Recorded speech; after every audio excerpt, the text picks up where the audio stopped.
বড় আছে। এই শোনেন,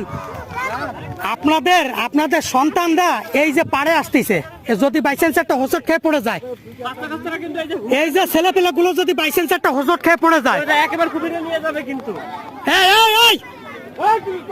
এই ছেলেপেলে গুলো যে কিনারে আসতেছে, আপনাদের এই যে অভিভাবক থাকতে, মুরব্বীরা থাকতে, এগুলো আপনাদের ঠেকাইতে হবে। আমরা কিন্তু সবসময় আসবো না, বিষয়টা বুঝছেন?